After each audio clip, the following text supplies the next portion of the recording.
And by Angie's List, who believes every home is more than just a house. You can find local pros at angieslist.com. Angie's List, home is where our heart is. From Marketplace in New York, I'm David Brancaccio. There's news this morning that interest rates will stay put in one of the world's centers of economic power, the European Central Bank. Also nuanced its future intentions, suggesting it's not itching to lower interest rates again, although it could. Let's get some clarity on that. And the other big story of the day from economist Diane Swonk, CEO of DS Economics in Chicago. Morning. Good morning. So the ECB a little less prone to lower interest rates? Help me understand. Basically, they're trying to walk a very fine line of knowing that Europe is actually accelerating right now faster than the U.S., but remember, it's off of a lower threshold. They want to make sure that we start to see not only the periphery joining in, but more fundamental changes across Europe before they take their foot off the accelerator. All right, now the UK general election, voting is going on right now. In the U.S., Jim Comey starts testifying supposedly in a couple of minutes here. A lot of coverage of this as spectacle, people going to bars to watch, but actually there's some very serious implications here in terms of the Trump policy agenda, aren't there? Uncertainty regarding the agenda has slowed down hiring in the critical healthcare sector because insurance companies are pulling out of the Affordable Care Act, not knowing who will be covered. Hospitals aren't hiring up as much, and many people have held back on their taxes. Actually, tax returns are running lower than they were expected because they're waiting, the very wealthy households are waiting for this tax cut that is not likely to materialize for the end of the year. That means we're going to hit the debt ceiling much sooner, and Congress is promising yet another showdown over that debt ceiling. And it's not just the Republicans being obstructionists. The Democrats, they know that they need the votes to lift the debt ceiling, and so there could be quite a lot of rockets flaring in terms of uncertainty and where we're going over the summer. So for people framing the testimony today as about Russia situation, as about possible obstruction of justice or not, there are wider economic implications here. People are sort of not realizing not only delays in agendas, but actual impact on human behavior today. And we're all reacting to this, and to the extent that we delay decisions, that softens the economy. All right, Diane Swonk, CEO of DS Economics in Chicago. Always good to talk to you. Thank you. The stock market is now officially open for the day, and we find the Dow down 10 points. The S&P 500 is down by just a fraction. The NASDAQ composite down 6 points, a 10%. Interest rates, the 10-year Treasury yield is up at 2.2%.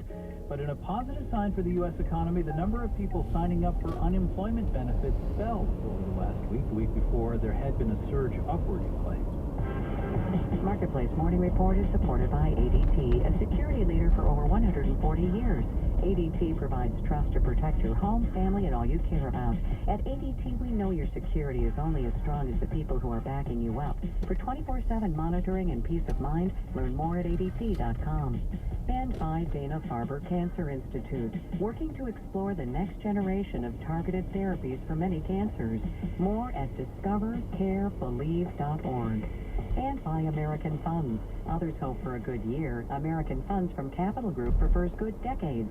Securities offered through American Funds Distributors, Inc. There's news that Uber has fired its president of business in Asia after allegations he sought the medical records of a woman raped by an Uber driver in India 3 years ago. Now, this is separate from the 20 people terminated Tuesday amid twin investigations into the $70 billion company's aggressive, some say abusive, culture. Marketplace's senior tech correspondent Molly Wood has been following the Uber story, and she joins us from Northern California. Hi there. Hi, David. So, look, there is state law, California law, there's federal law about how you behave yourself in the workplace. How significant really is, then, culture? There is all of that, but even those laws ultimately come down to people, and that's what culture comes down to. And tech companies in particular get culture that almost always trickles down from a person. These are companies that came out of nowhere and were built from scratch. And to get that venture capital in the first place, very often it is a charismatic cult leader with a really great PowerPoint. And then Travis Kalanick himself at Uber is probably one of the biggest examples of a person who has created a powerful culture, a culture of success, a hard-charging culture, and that permeates into hiring. It starts to become the incentive within a company, and you get a culture in which almost all of the decision making ends up in this one place with this one guy. Molly, I want to ask you, how important do you think culture is to potential investors? Are they going to buy the stock or not, or are they going to throw in extra venture capital? I mean, they want to see the bottom line. They really want to talk culture? You know, I think they do, because what everybody has realized, whether it's in the Valley or elsewhere, is that culture is really, really hard to change.